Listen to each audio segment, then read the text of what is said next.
दोस्तों, अगर सपने में मरे हुए लोग दिखाई देते हैं तो हमें बहुत ही महत्वपूर्ण संकेत मिलते हैं। दोस्तों, एक बार देवर्षि नारद यमराज से मिलने के लिए यमलोक जाते हैं। यमराज देवर्षि नारद का बड़े प्रेम से आदर एवं सत्कार करते हैं और उन्हें प्रणाम करते हुए पूछने लगते हैं, हे देवर्षि, यमपुरी में आपका स्वागत है। आपके दर्शन से आज मैं धन्य हुआ और आपके चरण पड़ने से यमपुरी की शोभा बढ़ गई है।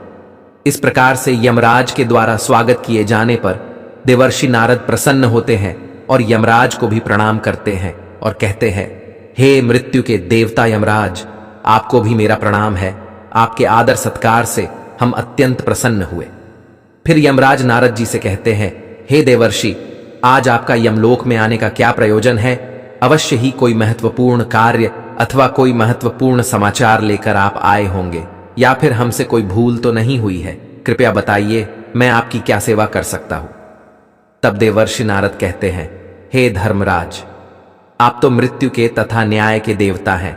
आप तीनों लोकों के सभी जीवित और मृत प्राणियों का लेखा जोखा रखते हैं। आपको समस्त चराचरों के भूत और भविष्य का भी ज्ञान है। इसीलिए मैं आपके पास कुछ शंका लेकर आया हूं, जिसे दूर करने की कृपा करें। फिर यमराज कहते हैं, हे देवर्षि, आप सत्य कहते हो।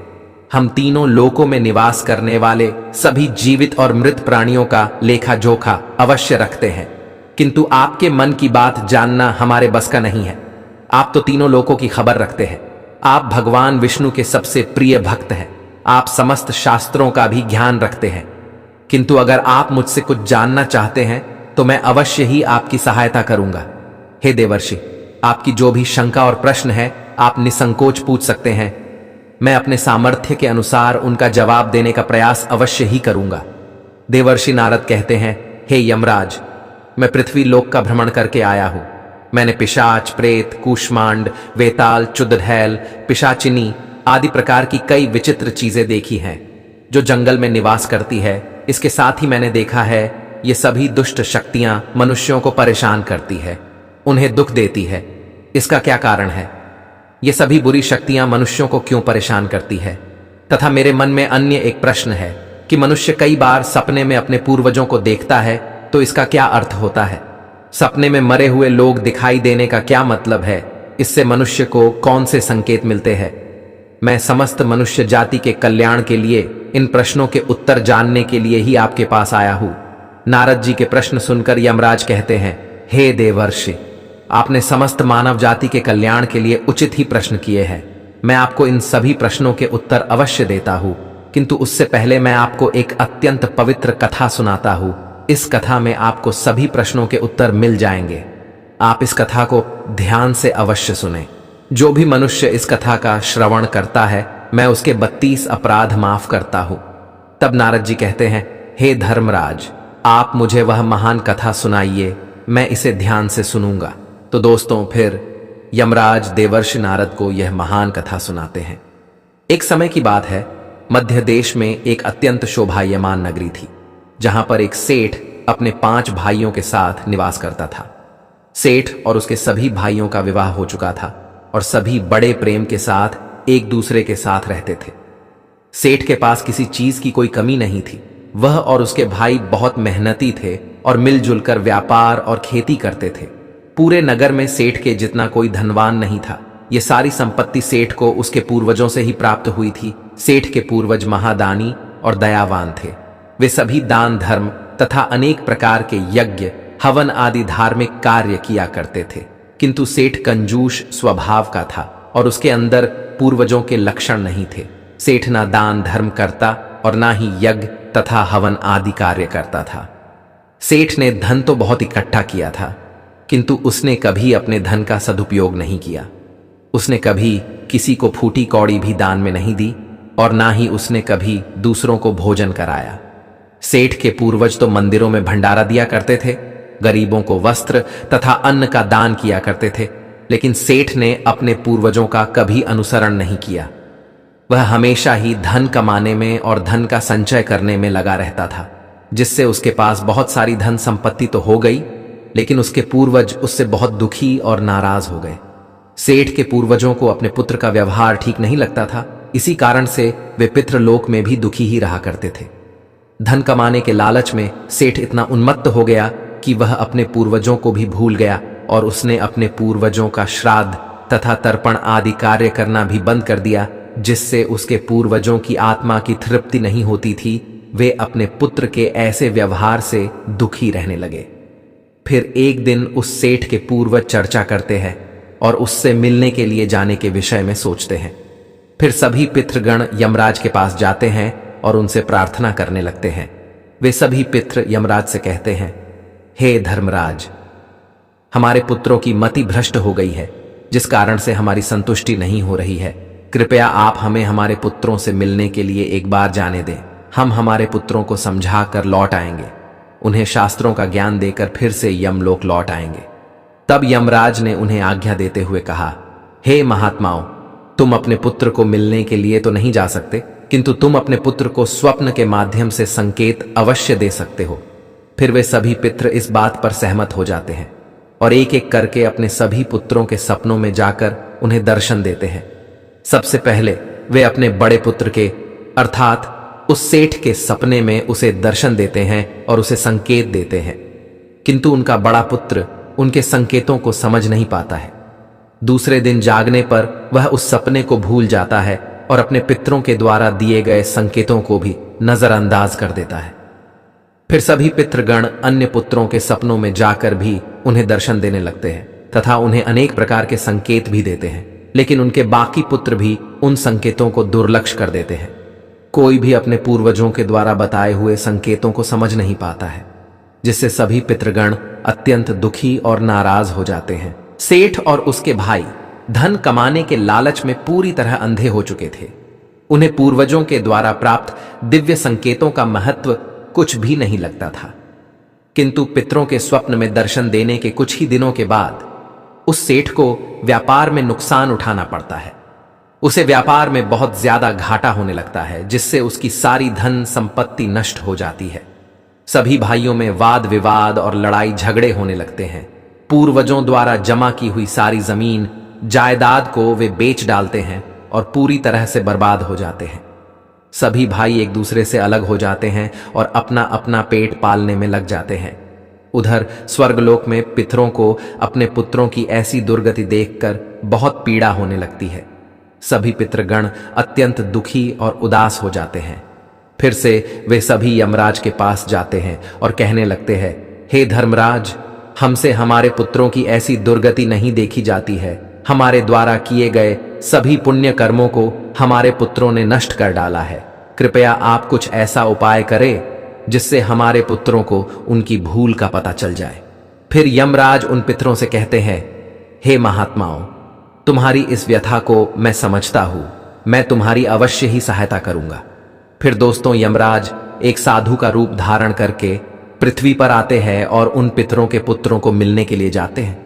सबसे पहले वे उस सेठ के घर पर जाते हैं तो वह सेठ अत्यंत बीमार पड़ा हुआ होता है।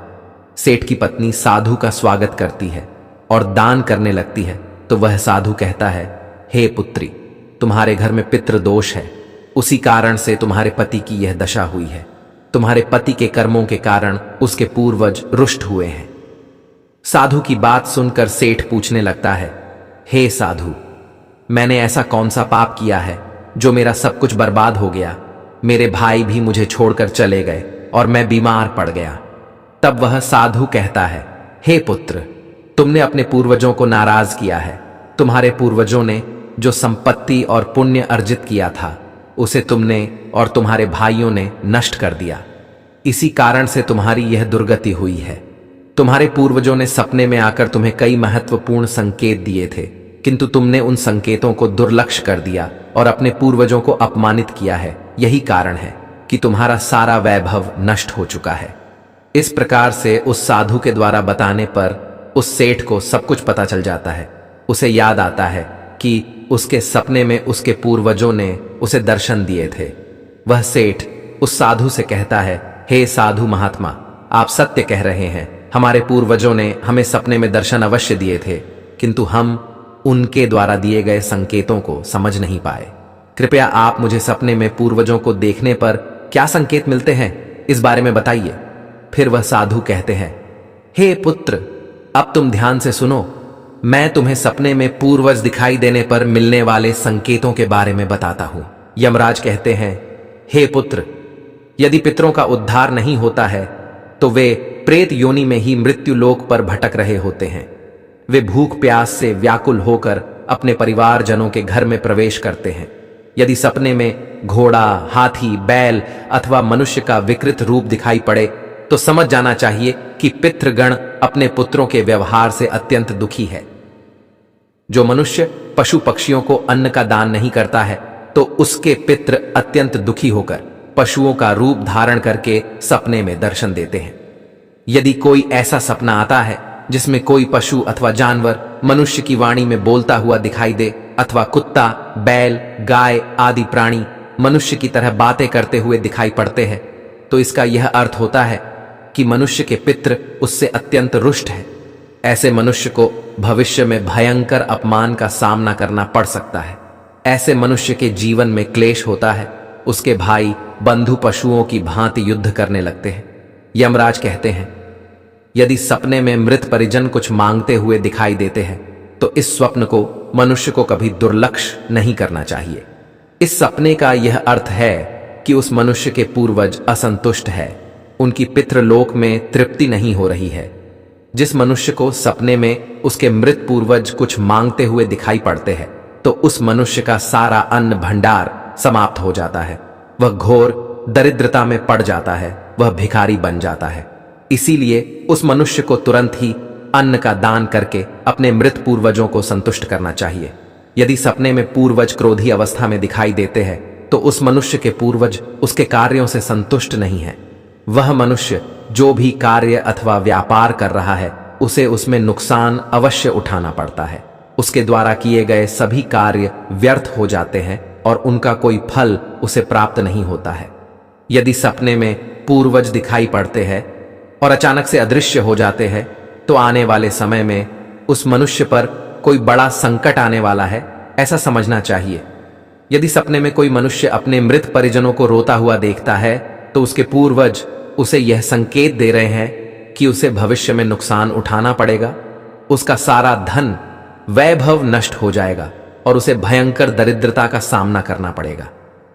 आने वाले संकट की घड़ी को देखकर पूर्वज सपने में रोते हुए दिखाई पड़ते हैं।